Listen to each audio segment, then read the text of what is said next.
comment vivre véritablement la prière? Comment goûter à la prière?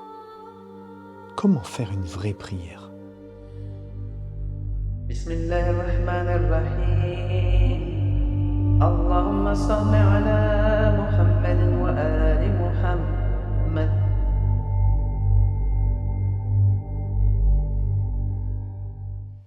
أعوذ بالله من الشيطان الرجيم بسم الله الرحمن الرحيم الحمد لله رب العالمين اللهم صل على محمد وآل محمد Assalamu alaikum jami'an wa rahmatullahi wa barakatuh. J'aimerais revenir avec vous aujourd'hui sur un sujet que nous avions évoqué et qui avait un rapport avec le mot sadiq et sadiqun ou as-sadiqin, qui est généralement traduit dans les Corans par sincère ou véridique. Nous avons défini ce mot à la lumière du Coran et nous avions effectué le lien qu'il y avait entre ce mot et la préexistence avec l'histoire des anges, puisque ce mot est employé à un moment donné avec les anges, où Dieu leur lance, pas un défi, mais leur dit faites-le, ou dites-leur les noms, si vous êtes des véridiques. Et on a vu que ce mot avait un lien étroit avec l'aspect créaturel avec lequel Dieu nous a créés, puisqu'il a donné il a fait du djinn une créature avec des particularités, avec des spécificités. Il a fait de l'ange une créature avec certaines spécificités aussi. Et il a fait de l'homme un être aussi, une créature avec des spécificités qui sont différentes les unes des autres. Pour ce faire, bien sûr, je vais vous citer un verset de Dieu, du Coran plutôt, où Dieu nous parle, bien sûr, et dans lequel il est question justement de l'altération de la création dans son sens général. Et qu'est-ce que cela implique pour nous, l'altération de la création?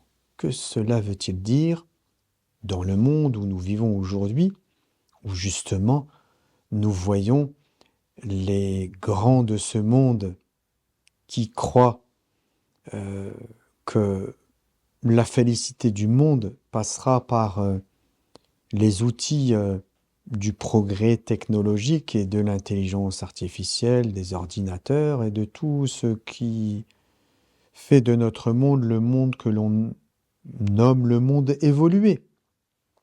Et que, en définitive, lorsque nous regardons cela, on a vraiment l'impression que les hommes sont en train de changer la créature ou la création, la nature de l'homme. Et ça nous fait penser aussi, par exemple, qui est beaucoup plus concret, si je vous le dis avec ce mot-là, pour ceux qui connaissent, au transhumanisme. On veut changer la créature homme et faire de l'homme ce qu'il n'est pas. Et surtout ce pourquoi il n'a pas été créé.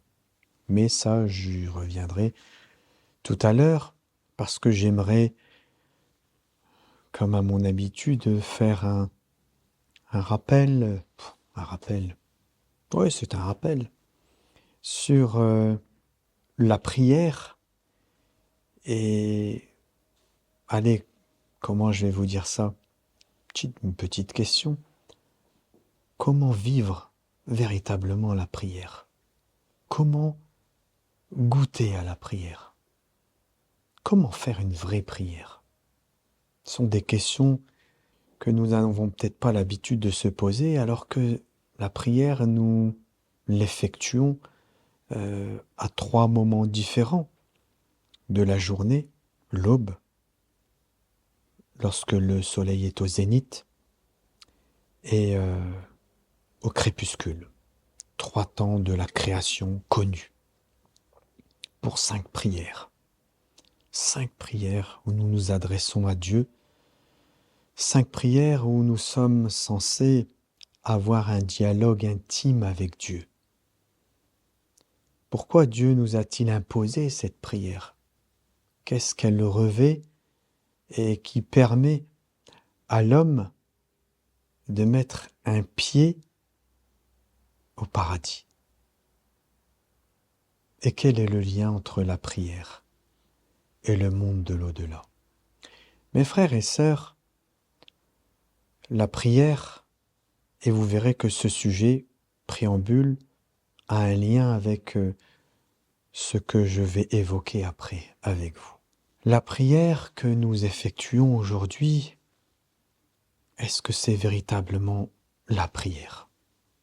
Alors bien sûr, si nous parlons en termes juridiques, je pense que la majorité des musulmans, avec quelques variantes près, font une prière que l'on peut nommer une prière valide, c'est-à-dire avec les composantes de la prière, les unités, la récitation de la Fatiha, le tasbih dans la prière, et tout ceci, bien sûr, comme préambule avant la prière, puisque comme Dieu nous le dit dans son Saint Livre, si nous nous levons pour aller à la prière, ou si nous nous apprêtons à faire la prière, nous devons faire l'ablution.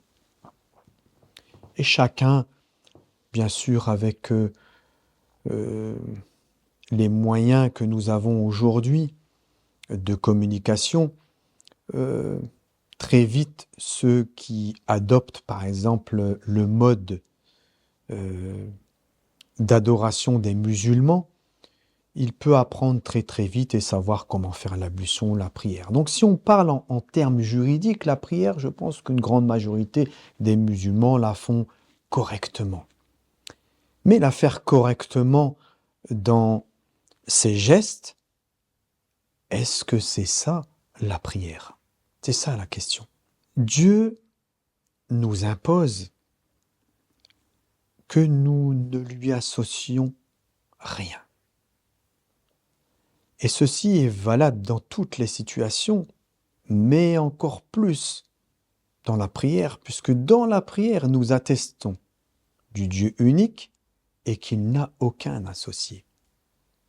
Mais qui sont ces associés que peut-être nous lui associons et qui font, en définitive, que nous ne faisons pas la prière du messager ou la prière de nos imams ou la prière des grands hommes?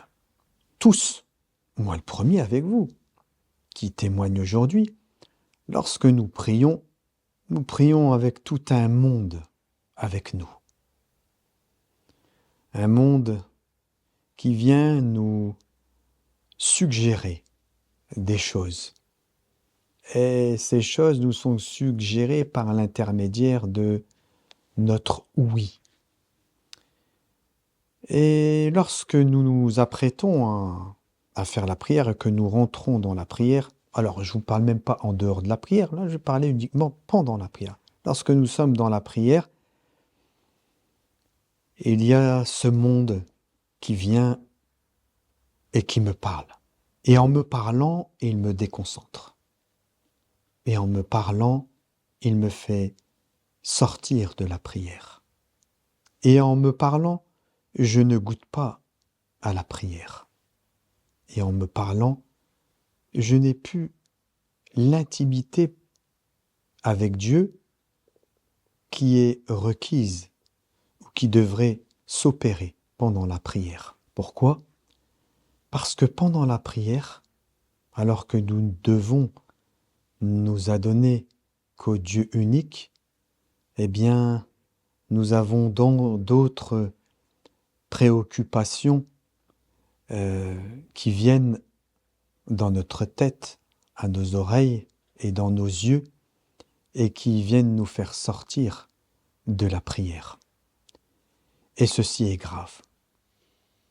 Parce qu'en définitive, ce que je suis en train de vous dire, c'est qu'une grande majorité des musulmans, Et là, je peux même prendre un verset du Coran qui dit que la plupart des croyants sont idolâtres.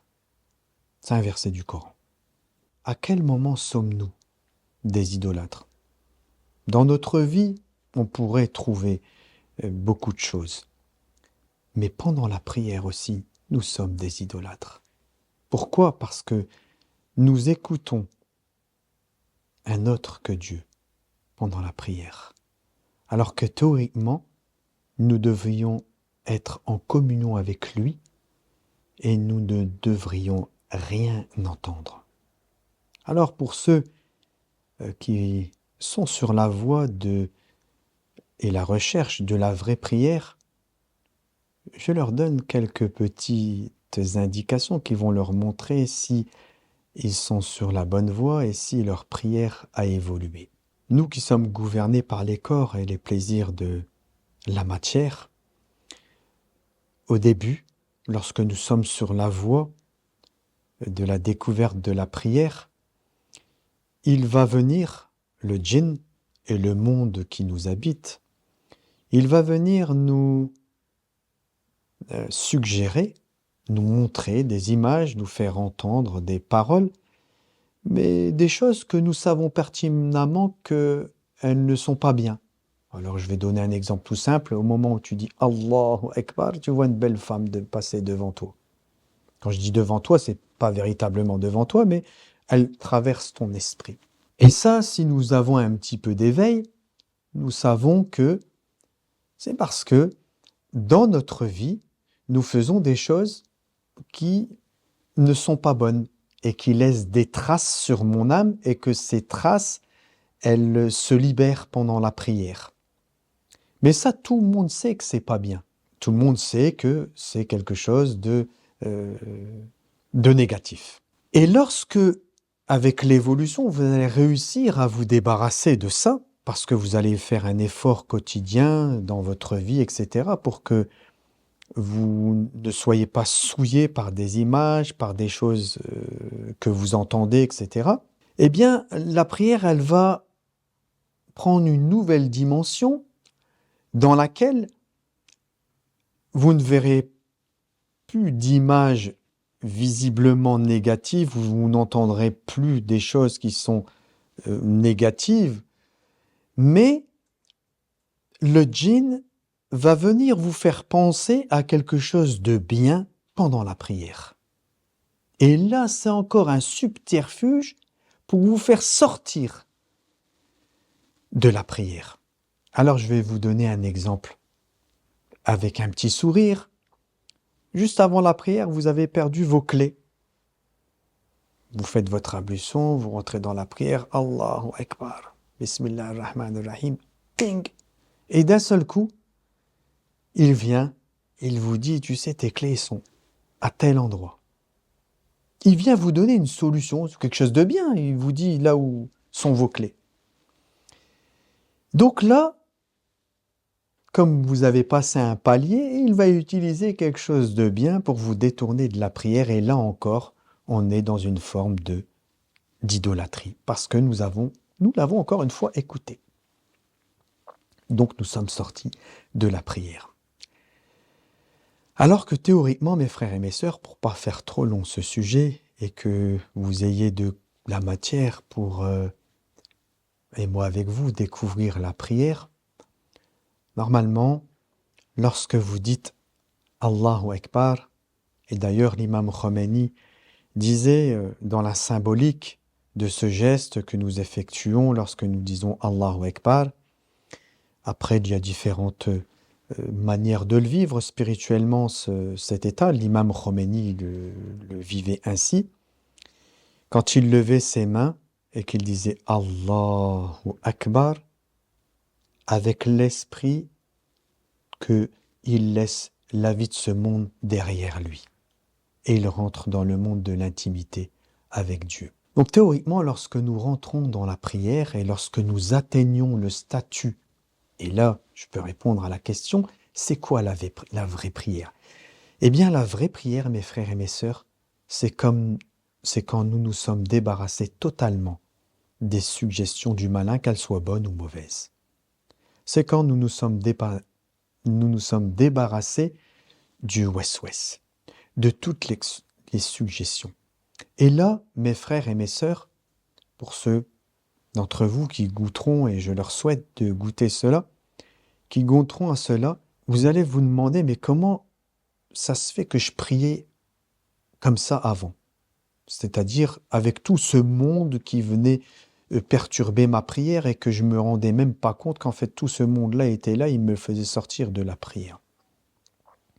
Parce que vous allez rentrer dans une prière qui est la prière où il n'y a plus rien, si ce n'est Dieu. C'est ça la vraie prière.